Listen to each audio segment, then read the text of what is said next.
Hello, how are you? How are you enjoying this Corona season? Still Corona season. It's taking a long time, isn't it? Well, never mind. As long as everyone's staying healthy and sticking to the rules and doing what they're supposed to be doing, we'll get through this very quickly. So, today we are continuing with our series on how to play a Boogie Woogie piano, and I've called this one Building a Better Boogie. Quite simply because a lot of people have sort of commented or sent me emails or asked questions regarding the form of a boogie woogie piece of music. Yeah, how do I start the piece? You know, what should I do? How long should it be? And how do I get out? There are a lot of boogie woogie pieces on there that go on and on and on and on and on for a very, very long time. And you sort of sometimes get the feeling the players they're stuck. They don't know how to get out of what they're playing. So that's what we're going to have a quick look at today, and we're going to sort of build a better boogie. At least that's the plan. So before we get into the meat of things, don't forget on our website, or on my website, you can get a link to it down there, or I'll sort of get it in there. You can find our web shop and our blog where you can buy a copy of the new CD. It's a church organ CD, but it's not Bach, Buxtehude and Brahms. It's boogie, blues and jazz, yeah, on a pipe organ. And it's rather interesting. People seem to be enjoying it. So if you want to get your hands on your own copy, you can do that there. You can buy a normal one, all sort of sealed up like that, or I can open it up and personalize it for you, signing it and so on. So you can get that on our web shop.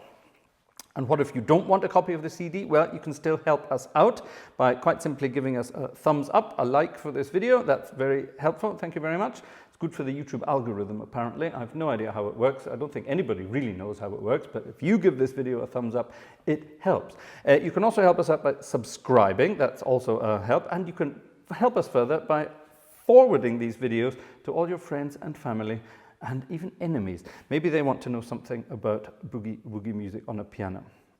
So this is part 3 of our boogie woogie series. Part 1, we had a look at a basic sort of left-hand figure to get you going. And in part 2, we started adding the right hand and a few features that worked there that, you know, sort of got the feeling of a boogie woogie going. Now it's time to put a piece together. And like I said in the introduction, these pieces can go on forever if you're not careful. So what we're going to do today, I've written myself a little plan here where we're going to look at an intro, start with an intro, then we're going to have 6 choruses, so 6 12-bar choruses, and then an outro. So we've got to get out of the piece somehow. Now, is that just going to be from the end of the 6th chorus? Is it just going to be da-da-dun-da-dun-bum and get out? Or is it going to be something sort of rather exciting on its own? I don't know yet. This is all going to be very spontaneous, but we have a plan, and that's rather important. Let's get into it. So when we dig through the history of Boogie Woogie, we of course come across the legendary recordings by Albert Ammons and Pete Johnson, some of which you can actually see in old YouTube videos. They've been quite badly sort of cut together. The sound doesn't fit to the picture at all, but at least you can sort of see and hear what they're up to, the two of them together. And they sort of had a very characteristic intro to most of their boogie pieces that they did together. And they took 4 bars from the first boogie as a kind of break, as it were, and then started with the rhythm on bar 5. Now, what on earth does all that mean? What it basically means is this.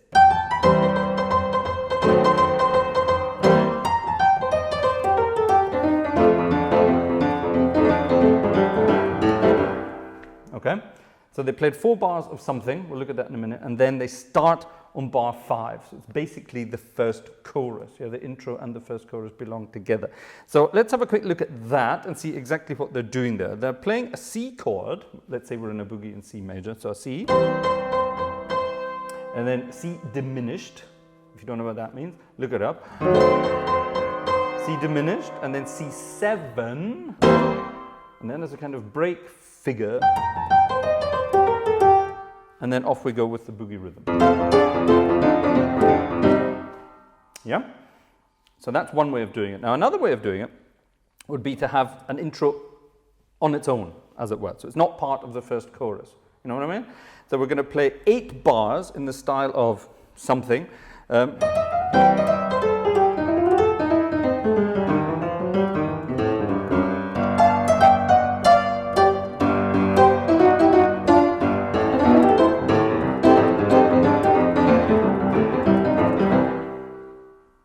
Quite as exciting, is it? But there's sort of 8 bars on its own, and then we start from bar 1. So that would be an 8-bar intro, and then straight into the first chorus on bar 1.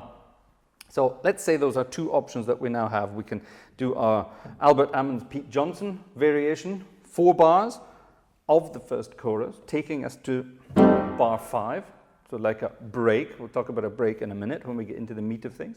Or we do a separate intro on its own, 8 bars of something, and then get into it.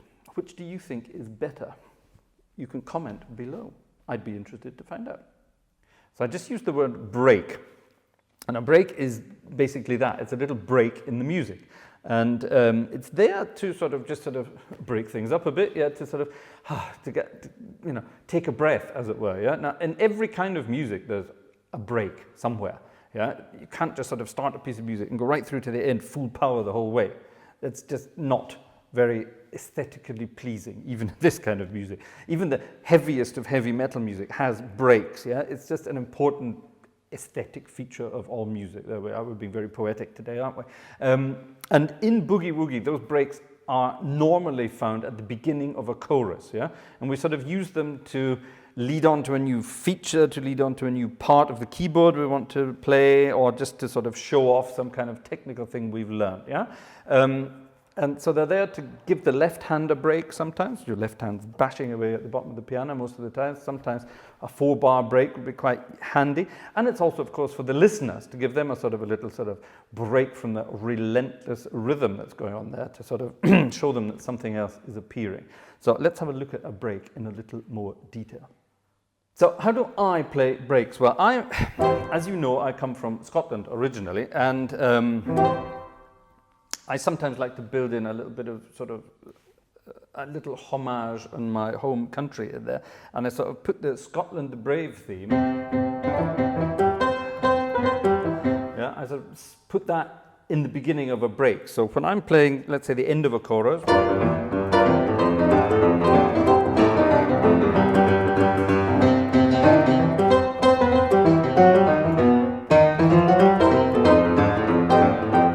and so on and so on and so on. So I put in a little bit of Scotland the Brave there, and then do a sort of a chromatic-y sort of thing in octaves, and then straight into bar 5 of the next chorus. So that's my way of doing it. I sort of incorporate that into most of my boogies at some point. That's my Scotland the Brave feature. Right at the beginning, I showed you one of those Albert Ammons Pete Johnson style things. Which is easier than it looks. You need to remember 2 notes, C and G. And they're attacked with your thumb, and then finger 3 plays a B flat or an E flat, and then you just sort of roll between them. Okay? That's that. Now, something that looks even cooler than that, sounds even cooler than that, but is actually even easier than that, is just those 3 notes. So finger 3 is on B flat or E flat.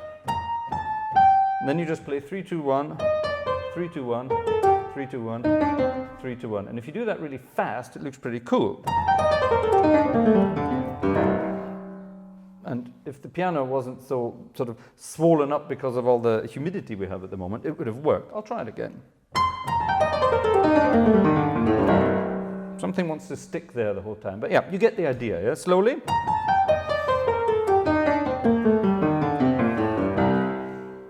That's it, yeah? So there we have 3 different variations. We've got our Scotland the Brave.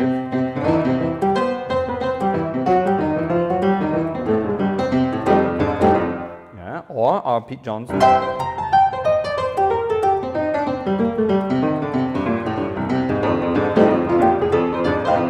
Yeah, straight into bar 5 again, or the good one.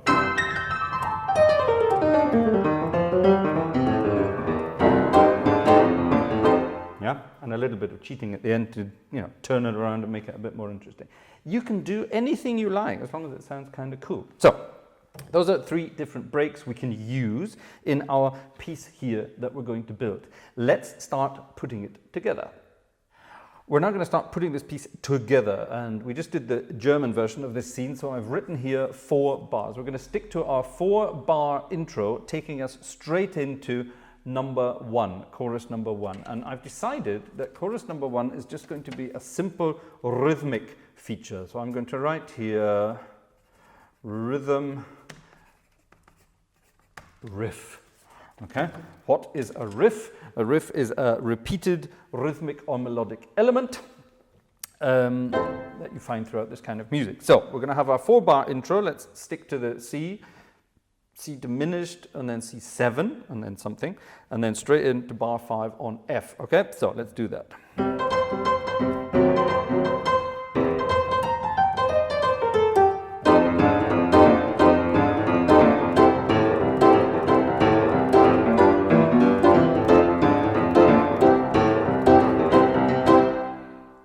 Okay, something like that. That's what we're looking for. So I'm going to do that again and simplify it for you. Okay, now I'm going to play all the chords here between the notes of G and G. So I'm going to play a C major chord, and we're going to play an F7 chord with the G's there. So it's now actually an F9 chord.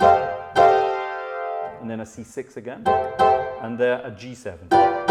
Okay, so it's all there between those notes G, basically. Okay, so 4 bars, intro, that little break at the end, and then straight into this rhythmic feature. It's just a simple rhythmic riff. Bum, bum, bum, bum, bum, bum, bum. Yeah? Just repeats itself like that. Okay, so here we go. 4 bars.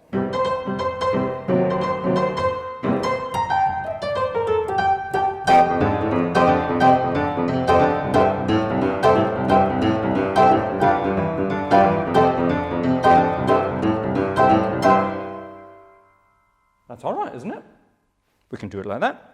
Keeps it quite simple. So I'm using my simple, at least I'm trying to tell myself to keep remembering to play our simple left-hand feature and then a simple rhythmic feature here. That is then chorus number 1. Time for chorus number 2. And I'm going to sort of build on our rhythmic riff feature, and this time we're going to use thirds. I like thirds. I like playing in thirds. Sounds good, looks good, and you can play them in various different keys once you've learned the fingering. Now, the good thing about playing in C major is you can cheat, and we'll get to that in a minute. So, if we're in the key of C, let's start with a C third. So that's a C and an E. Okay, and if we look at our C major chord, we have C, E, and G. So we have 2 thirds there. There's that third and that third.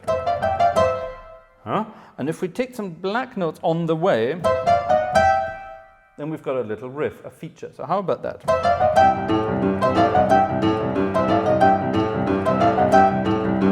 Now what about the F chord that's coming? I could go from F, but that's more complicated. Why don't I stay here, keep it simple, and instead of playing this E, why don't I play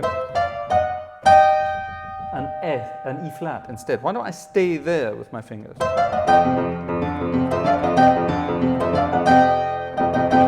And that's giving me that F9 chord we had again in the first chorus. Yeah? Quite nice, isn't it? So we have our C and our F.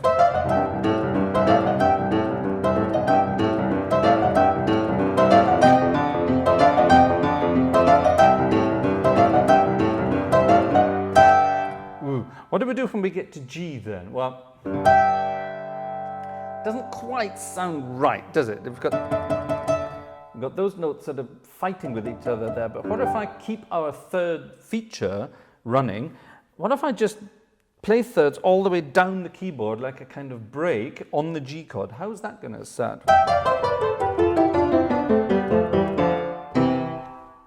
And I think, if I counted right, I think that took us exactly to the C chord in time for the C chord in the left. Does that make sense? Let's try it. F chord, C chord, so jetzt. Haha, perfect timing. And I cheated, I just used those 2 fingers. So you don't need to look, you just play. Yeah? You can, of course, use the proper fingering if you want, but my goodness, you're going to have to learn it first. Why not just stick to those 2 fingers? It actually looks cooler. If someone's watching you play and you go and and don't look at what you're playing, it looks kind of cool. So that's our second chorus.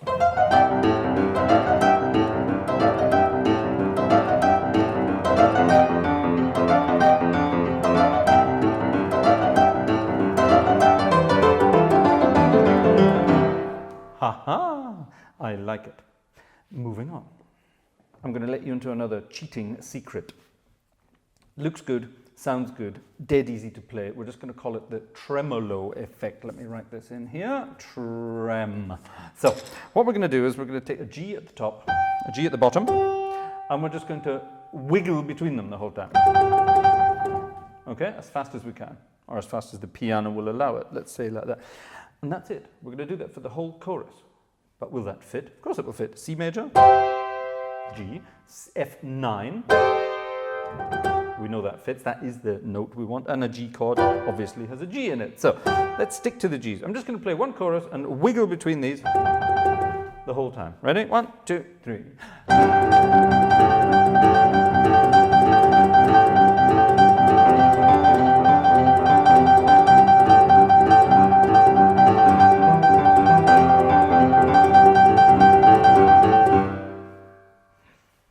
Sounds okay? Let's leave it at that. That was number 3.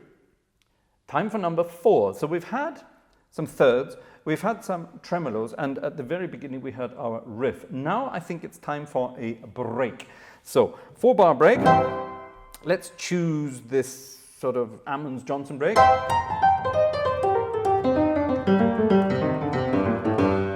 Choose that one, and then we need something after that. So from the F chord, from bar 5, we need something sort of exciting. So we've had a riff, we've had thirds, we've had our tremolo. Now we need sort of a combination of all of that, and I think it's time for a bit of melody.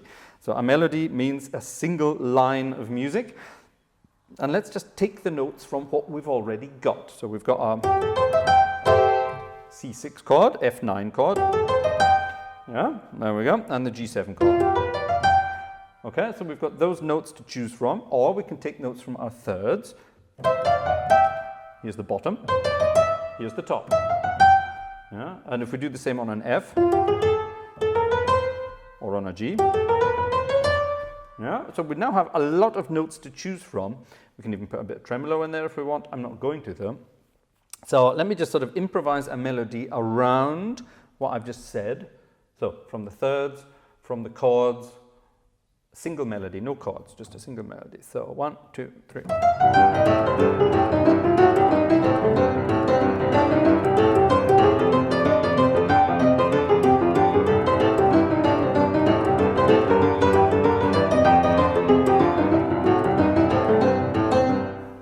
There you go. Simple. Okay.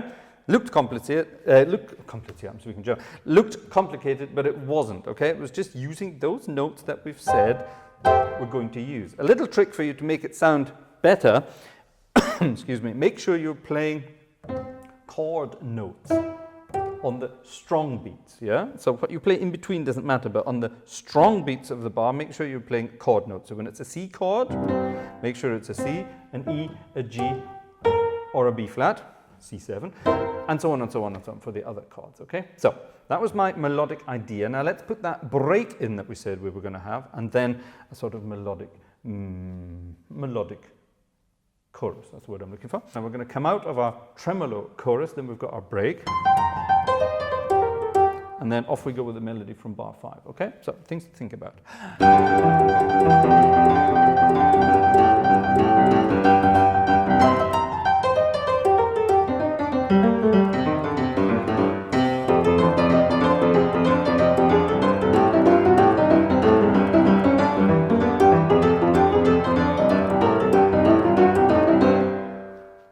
That was number 4, break plus melody. Number 5 is going to be show-off time, okay? So we're going to take our melodic feature that we just had and we're going to embellish it with some tricks, okay? And we can embellish it with some riff tricks, with some third tricks, maybe even with some tremolo tricks. But I'm going to show you some other tricks that sort of look good, sound good, but are actually dead easy to play. So I'm just going to play something and then we'll have a look at it, okay?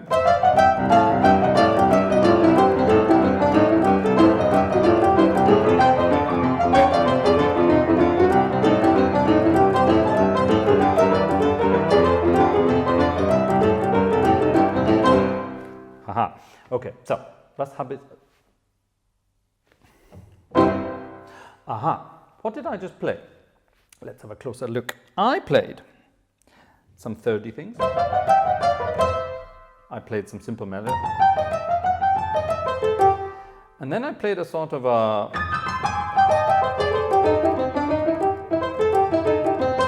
sort of cascading thing. And let's have a look at that in some closer detail. That's a rather nifty little trick that's dead easy to learn. It repeats itself up and down the piano, of course, as all of these rhythmic things do, and it's easy once you know what you're doing. Let's have a closer look. I'm going to base it around some thirds. We're going to stick to the C chord first. This can be done in the chord of C, F, and G, but we'll start in C. So I'm using this third as my first bass, and I'm playing into that third from the outside notes, as it were. Okay, now because we're cheating, because we're playing Boogie Woogie, my finger 2 will just slide into place, and my 5 will turn into a 4 at the top here, okay? Okay? Now, I'm going to do the same with a C at the top, so it's this third now, exactly the same. Okay, so in the key of C, or in a C chord, I'm going to do that.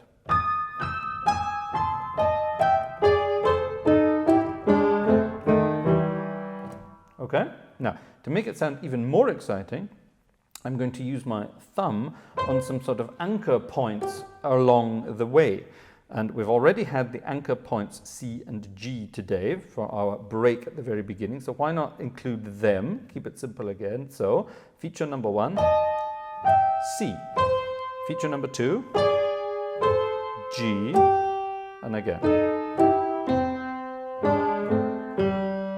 And the beauty of this is, while I'm playing that C, yeah, my hand is pivoting over so that I'm in exactly the right position for the next one. And you can play that really, really, really fast, right down the piano. If the piano lets you do it, but you can do that, yeah? Same thing in the chord of F, so we have an F chord, so this time we're doing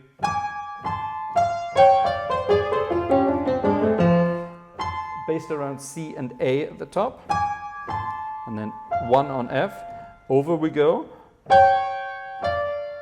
D and F around there, and then our thumb on C, over we go,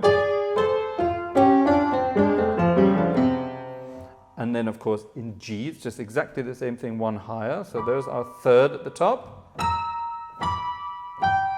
over we go, there's our third at the bottom. Okay, so we can sort of use that feature as a sort of cool sounding, cool looking melodic riff. So number 5, an embellishment of number 4.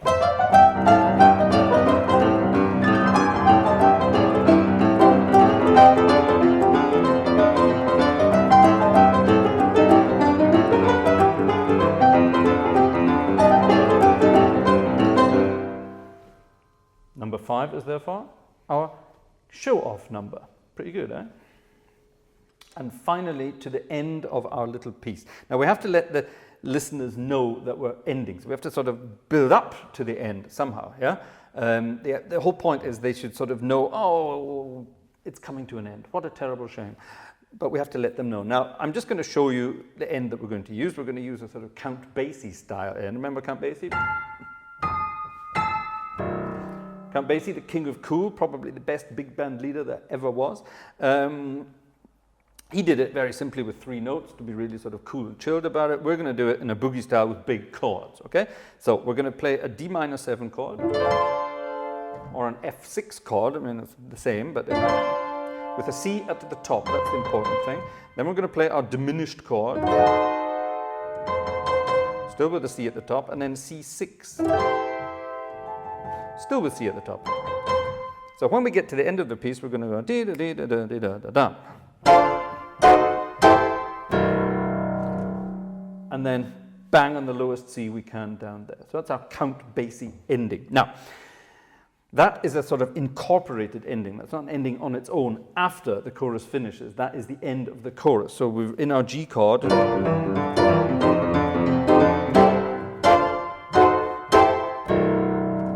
Okay, that's part of the chorus. The chorus ends with the very last bar, beat number 4, 1, 2, 3, boom. That's the end of the piece. Okay, so how do we get there? We have to sort of let the listener know now that it's endie time. So for our final run through, we're going to use a bit of organ speak here, pull out all the stops, okay? So imagine, I've just mentioned Count Basie, imagine we're sort of in a big band style. We've just had the solos with our melodies. Yeah, sort of single melody, and then the embellished melody. Now it's time to pull out all the stops and really go for it. And what I like to do, to show the listener that we're getting there, I just like to use big bombastic chords, okay? So really,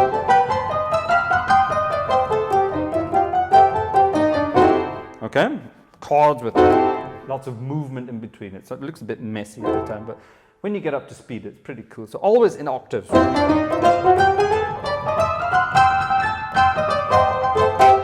Yeah, a bit of tremolo in there as well. So we're getting a big band shouty style. That's what we're looking for here. And don't forget, when we get to the end, Count Basie. Okay, so this is kind of what I would do for number 6. 1, 2, 3.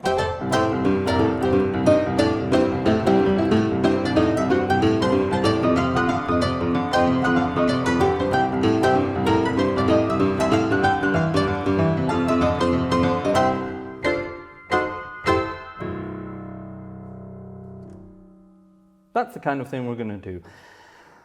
I'm going to call that shout. Okay? So there we have it. We have put together a piece of boogie music. Boogie music. God, my tongue twisters today. It's impossible. We have a 4-bar intro. We have 6 different choruses. That's the important thing.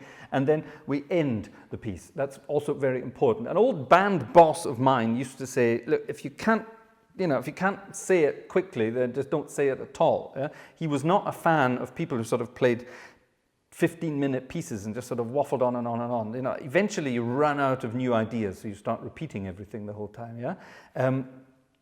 He taught me sort of, just get it. You know, if you can get something to say in a piece of music, then get it over and done with quickly. Your listeners will thank you for it. You know, keep it short. Keep it short and simple. KISS, K-E-S-S. Yeah, K-I-S-S. Sorry.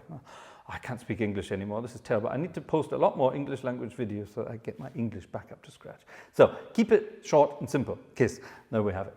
And that's exactly what we've done here. So your listeners will thank you for it. And I would like to thank you for your time watching and listening. I hope you learned something from our little boogie part 3, Build a Better Boogie. Yeah, if you enjoyed it, let me know. And if you are yourselves sort of trying to build your own boogies, then post them on YouTube. That's what YouTube's there for. Let us know what you're up to. Yeah, we can watch them and we can enjoy them with you. It's time now to play our piece of music. Thanks for watching. Thanks for listening. See you next time.